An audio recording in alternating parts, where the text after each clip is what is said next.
Hola a todos, mi nombre es Darío Bruno. Les doy la bienvenida a esta introducción a una pregunta que, aunque parezca sencilla, ha inquietado a muchos pensadores a lo largo de la historia. ¿Qué es la psicología? El autor que vamos a ver, George Canguilhem, propone para intentar resolver estos problemas que presenta la pregunta un método que es el histórico epistemológico y va a considerar a los conceptos científicos no como entidades atemporales o fuera del tiempo, sino como productos de prácticas concretas, problemas contingentes y transformaciones históricamente determinadas. Nuestro autor comienza proponiendo que, al contrario a lo que podríamos pensar, esta pregunta es mucho más compleja para un psicólogo que la pregunta ¿qué es la filosofía para un filósofo? ¿Por qué? Porque para la filosofía la búsqueda de su esencia es parte de su identidad misma. La filosofía tiene, en su esencia, cuestionarse a sí misma, preguntarse qué es. Por lo tanto, un filósofo puede definirse en cierta medida como quien hace cierto tipo de preguntas que podríamos llamar tautológicamente filosóficas. Pero para la psicología, la pregunta sobre qué es dificulta saber qué es lo que hace un psicólogo porque no siempre está claro si lo que hace se basa en la aplicación de una ciencia rigurosa.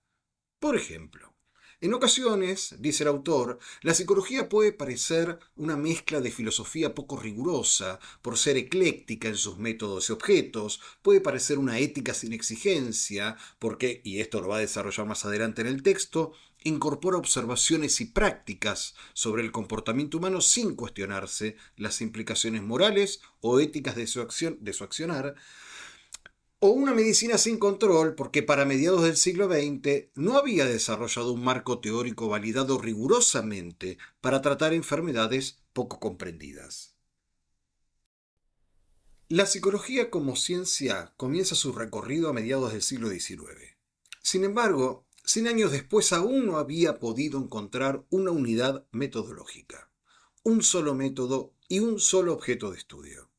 Autores como Daniel Lagache propusieron una suerte de pacto de coexistencia pacífico entre todas las teorías, llamando a la psicología una especie de teoría general de la conducta. Sin embargo, otros autores, como el que estamos estudiando, muchos no estaban de acuerdo con esta definición tan rara, tan ecléctica. Esto lo lleva a poner que en lugar de buscar la unidad en el objeto de estudio, habría que examinar a la psicología desde la perspectiva de sus proyectos fundacionales a lo largo de su historia. Como dijimos, su método es histórico-epistemológico. Va a rastrear el sentido originario de las diversas disciplinas y métodos que hoy entendemos como psicología. En este recorrido, la primera parada va a ser el proyecto de la psicología como ciencia natural. Aristóteles pensaba que el alma era una parte del cuerpo viviente, un objeto natural que se estudiaba al igual que se estudiaba el estómago o el hígado. Esta antigua concepción va a enlazar directamente con un aspecto de la psicología moderna, la psicofisiología y la psicopatología como disciplina médica, que, en sus formas actuales, tienen sus raíces en el siglo II. Muy bien. La visión de la psicología como una parafísica o ciencia de un objeto natural llega a su fin más o menos en el siglo XVII con la declinación de la física aristotélica. Esto marcó un punto de inflexión crucial, el nacimiento de la psicología como ciencia de la subjetividad. ¿Quiénes fueron los impulsores de este cambio? Bueno, paradójicamente fueron los físicos mecanicistas del siglo XVIII.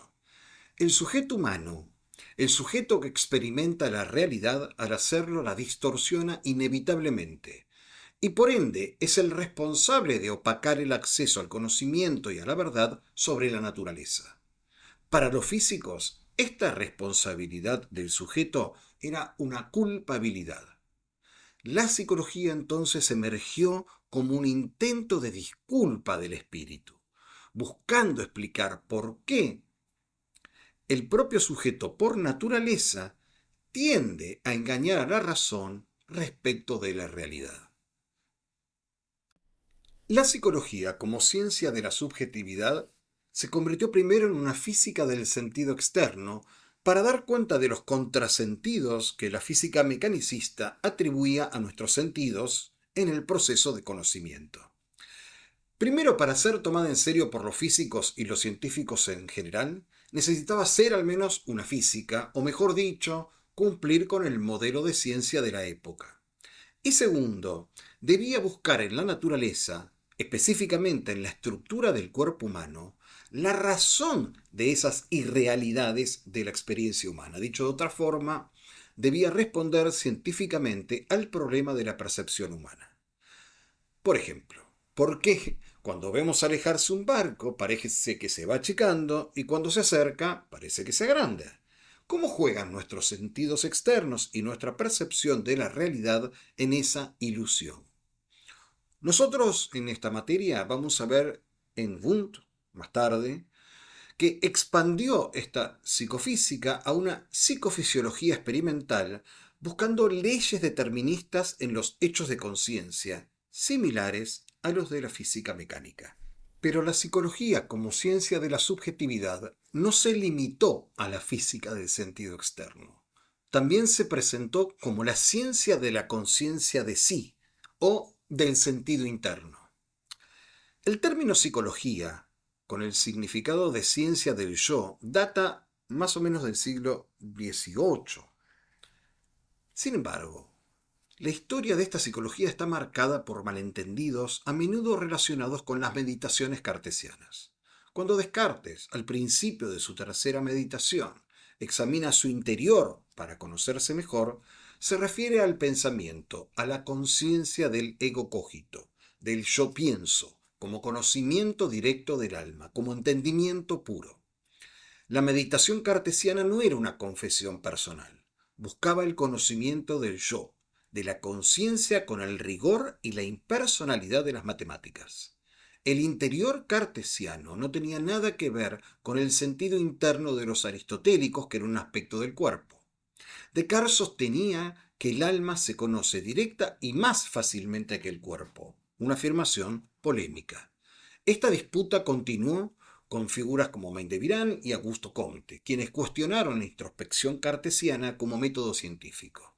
Kant, por ejemplo, demostró que la psicología no podía ser una ciencia como las matemáticas o la física experimental, ya que la observación interna altera su objeto. Dicho de otra forma, la introspección metodológica, al hacerse desde la conciencia, altera la misma conciencia de sí. Para finalizar la propuesta de Canguilhem de la psicología como ciencia de la subjetividad, vamos a ver la tercera división que él hace. La psicología como ciencia del sentido íntimo. Este proyecto evoluciona desde una introspección filosófica hacia un estudio más clínico de las profundidades del alma, con un recorrido notable que va desde Galeno hasta Freud. El punto de partida de la corriente para Canguilhem la va a encontrar en un autor francés, Maindevillán, que transformó la psicología. Para este autor, el hombre no es solo una inteligencia con órganos, sino una organización viviente secundada por una inteligencia, lo que implica que no habría psicología sin biología. Esta conexión entre lo psíquico y lo biológico, especialmente en el contexto de las enfermedades, de la patología, es crucial para entender el desarrollo que va a venir después. La influencia de Maindevillán se extiende a la psicopatología, vinculándose directamente con los fundadores de la psiquiatría francesa como Philippe Pinel, quien abogó por la idea de que los alienados son enfermos, no eran ni poseídos ni criminales, eran enfermos, era gente que estaba padeciendo, y por eso debían ser atendidos de forma separada y especializada. Dicho de otra manera, Pinel fundó la medicina mental como una disciplina independiente a partir del aislamiento terapéutico de los alienados en los hospitales de Francia. También vamos a ver a Sigmund Freud, considerado como Canguilhem, como quien culmina, ¿no? Llega al punto cúlmine de esta línea psicopatológica, al ser el creador del psicoanálisis en 1896 y el descubridor del inconsciente. El desarrollo de esta ciencia del sentido íntimo condujo a una comprensión fundamental. Si lo psíquico puede ser inconsciente, entonces la psicología ya no se reduce a la ciencia de la conciencia. Lo psíquico no es solo lo que está oculto, sino lo que se oculta. No es solo lo íntimo, sino también lo abisal. De esta manera, la psicología en esta vertiente se transforma en una ciencia de las profundidades del alma. Entonces, la psicopatología, que comenzó positivamente con Galeno, nos ha llevado a preguntarnos sobre la relación entre lo físico y lo psíquico. Una relación que pasó de ser somatopsíquica a ser psicosomática. Y con la idea de lo inconsciente, la psicología dejó de ser solo la ciencia de la conciencia para convertirse en la ciencia de las profundidades del alma, de lo más íntimo del sujeto. La visión de Maindevírán del hombre como una organización viviente, secundada por una inteligencia, anticipó el surgimiento de una nueva psicología a fines del siglo XIX y principios del XX, la biología de la conducta humana. Las razones de este desarrollo van a ser múltiples. Primero hay razones científicas, la emergencia de la biología como teoría general de las relaciones entre organismos y medios, que acabó con la creencia de un reino humano separado del resto. Y segundo, razones técnicas y económicas, el auge de la industria, que enfocó la atención en la capacidad industriosa del ser humano y marcó el fin de la primacía del pensamiento especulativo.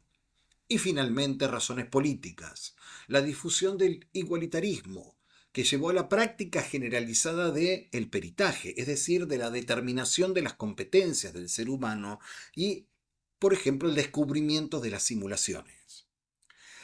La idea de utilidad como principio de la psicología se había asociado filosóficamente a la naturaleza humana como capacidad de artificio o al hombre como fabricante de instrumentos. Pero el principio de la psicología biológica del comportamiento no parece extraerse de una conciencia filosófica explícita, por lo menos para Canguilhem. Quizás porque para ser utilizado para cualquier fin debe permanecer esta conciencia filosófica sin formular. Este principio implícito es la definición del hombre mismo como instrumento. Los psicólogos se esfuerzan por un conocimiento objetivo en esta perspectiva, buscando un determinismo estadístico en los comportamientos. En otras psicologías, en otras perspectivas, el alma o el sujeto justificaban una cierta idea del hombre, pero para una psicología que huye de la palabra alma y se ríe de la conciencia, la verdad del hombre radica en que ya no hay una idea de hombre como valor diferente al de un instrumento o un mero instrumento. Veamos entonces brevemente, y para ir finalizando, cuáles son las críticas de Canguilhem a la pregunta que es la psicología. Por un lado, vimos el riesgo de convertirse en una mezcla incongruente de disciplinas sin fundamentación sólida. Por otro, los intentos de unificación ecléctica por su dispersión metodológica parecen más un pacto que una esencia de la disciplina. A su vez, la autonomía absoluta de toda filosofía la obliga a asumir una noción de un ser humano sin fundamentos, y esto dificulta profundamente su pretensión de establecerse como ciencia. Para Canguilhem, una psicología sin filosofía es una psicología sin sus fundamentos epistémicos y por ende una psicología poco científica. Nuestro texto termina con una metáfora orientadora. Dice Canguilhem que al salir de la Sorbona se puede ascender hacia el Panteón, que es el conservatorio de los grandes hombres, donde están los bustos de estos pensadores, o se puede descender hacia el departamento de policía, sugiriendo así dos caminos para la psicología, uno que busca la trascendencia y el sentido, y otro que se limita al control y la gestión. En resumen, Canguilhem no nos va a ofrecer una respuesta definitiva a qué es la psicología, básicamente porque no la hay, sino que demuestra que esta pregunta es constitutiva de la disciplina misma. Su análisis histórico revela que la psicología ha oscilado entre ser una ciencia natural del alma y el cuerpo, una ciencia de la subjetividad interna o externa y más recientemente una ciencia del comportamiento que corre el riesgo de reducir al ser humano a un mero instrumento, perdiendo de vista una idea del hombre que le dé sentido a su proyecto. La filosofía, sostiene Canguilhem, tiene la responsabilidad de seguir planteando esta cuestión fundamental a la psicología. Muy bien, con esto damos por concluida esta breve introducción al texto. Recuerden algunas cosas importantes. Ninguno de nuestros videos van a suplantar la lectura de los textos. Los videos orientan y complementan, pero no son resúmenes de los textos. Bueno, les agradezco la atención, la paciencia, espero verlos en el aula y que disfruten mucho la cursada.